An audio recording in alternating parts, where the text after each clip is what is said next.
Ну що ж, наберіть повітря побільше. Те, що я вам зараз скажу, це є публічна інформація. Пенсії вже урізають, доплат більше не буде, тепер всім одинаково. Так, ви не помилилися.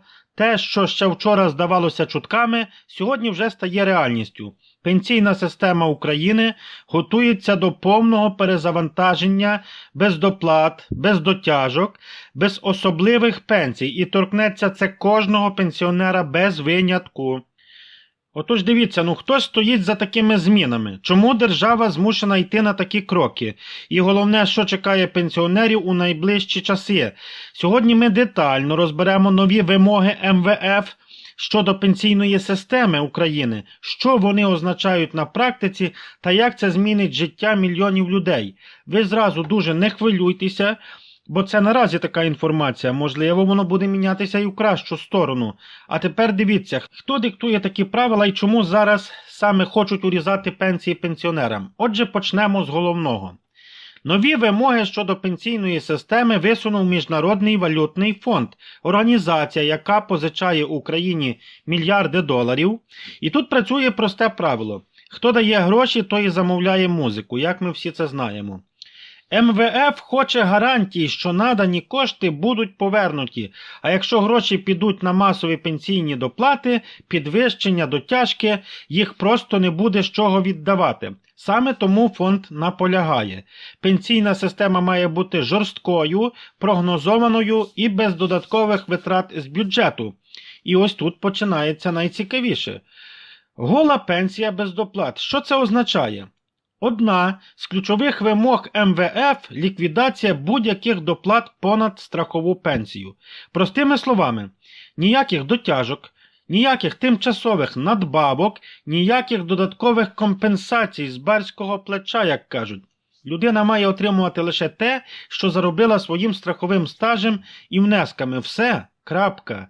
Для багатьох пенсіонерів саме ці доплати сьогодні є єдиною можливістю хоч трошки дотягнути пенсію до мінімально прийнятного рівня. І якщо їх забрати, частина людей це буде, просто для них це буде справжній удар. Спецпенсії – це кінець епохи. Ще один болючий, але водночас справедливий пункт, друзі. Повна заборона нових спецпенсій. Прокурори, судді, чиновники, силовики – пенсії мають по 100-200 тисяч гривень. Викликали це все відверте завжди обурення у суспільстві. І тепер це фактично поставили на цьому крапку. Вже стоп, хватить. Що вже відбулося? Усі пенсії понад 23 тисячі гривень підлягають обмеженню. Чим більша пенсія, тим більший буде зріз. Будуть обрізати її. Пенсії по 200 тисяч фактично перетворилися на 20-23 тисячі. На мою думку, це є величезний плюс. І головне, жодних нових спецпенсій більше не буде. Усі майбутні пенсії є за єдиними будуть тепер правилами. Для простих пенсіонерів це виглядає як справедливість, погодьтеся. Але для системи це ще один крок до голого пенсійного механізму. От масштабна пенсійна реформа, що вони перепишуть зараз?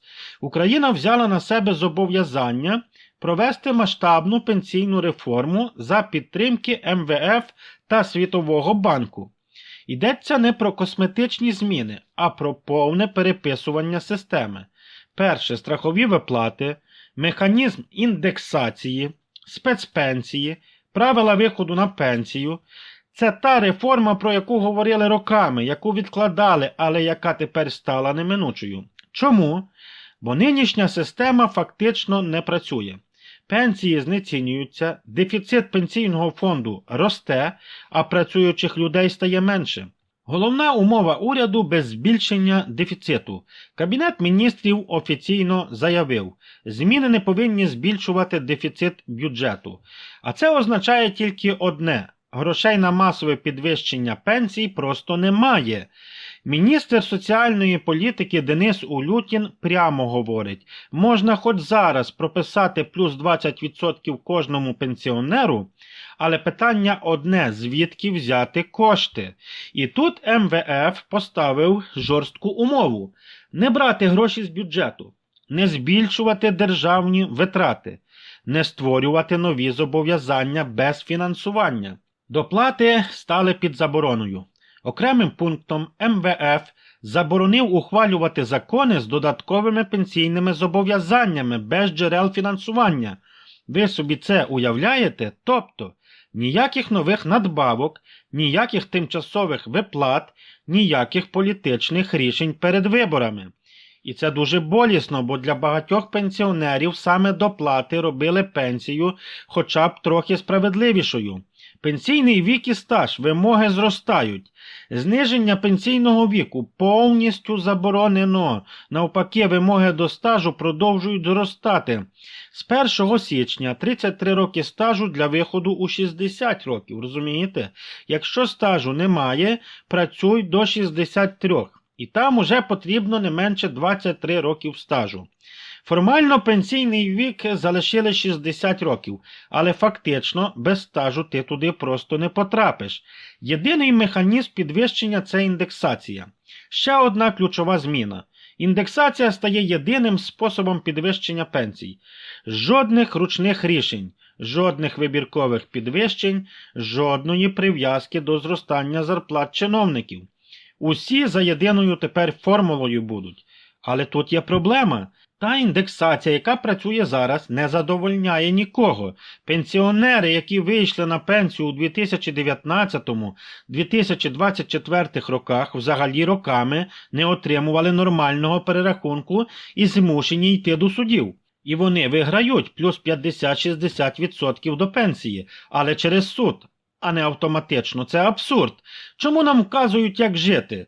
І тут виникає моральне питання. Чому зовнішні структури вирішують, як країна має піклуватися про своїх пенсіонерів?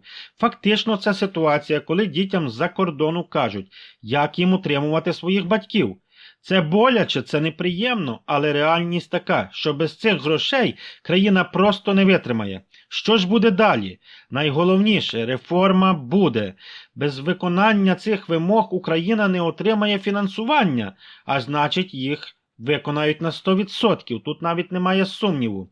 До кінця року Міністерство соціальної політики обіцяє представити новий проект пенсійної реформи, і тоді ми вже побачимо нову формулу, нові правила, нову реальність для пенсіонерів. Чи стане вона справедливішою? Питання відкрите. Чи стане вона жорсткішою? Та без сумніву стане, напевно. Пенсійна система змінюється назавжди. І кожному пенсіонеру варто знати, до чого готуватися. Отже, давайте підсумуємо, друзі. Те, про що ще кілька років тому говорили пошепки, сьогодні вже звучить офіційно. Пенсійна система України змінюється назавжди. Без гучних обіцянок, без щедрих доплат і без ілюзій. Нова реальність дуже проста і дуже жорстока. Отримаєш рівно стільки, скільки заробив. Ніяких дотяжок, ніяких бонусів, ніяких особливих правил. Для когось це звучить справедливо, а для когось страшно, але байдужим це не залишить нікого. МВФ не цікавить емоції пенсіонерів, його цікавить цифри, баланси і гарантії повернення грошей. І держава, яка сьогодні виживає за рахунок зовнішньої підтримки, змушена грати за цими правилами. Подобається нам це чи ні? Найболючіше те, що ця реформа не про підвищення пенсій, а про їх обмеження. Про те, щоб система хоч якось вижила. І платою за це стає впевненість мільйонів людей у завтрашньому дні. Але є і інша сторона. Чим раніше ми зрозуміємо нові правила системи, тим більше шансів буде нам підготуватися, перевірити стаж, розібратися у формулі, не чекати чуда від держави, а тверезо оцінювати реальність. Це відео не для того, щоб налякати. Це відео, щоб ви знали правду і не дізналися про неї занадто пізно, бо пенсійна реформа – це не десь там у документах, вона вже стосується кожного з нас. Надіюся, ця інформація була для вас корисною. Хочу попросити вас підтримати відео вподобайкою, палець вгору лайком, друзі. Для мене це приємно. При бажанні підписуйтеся на канал, я тут буду дуже багато корисних речей вас інформувати. На все добре, до нової зустрічі.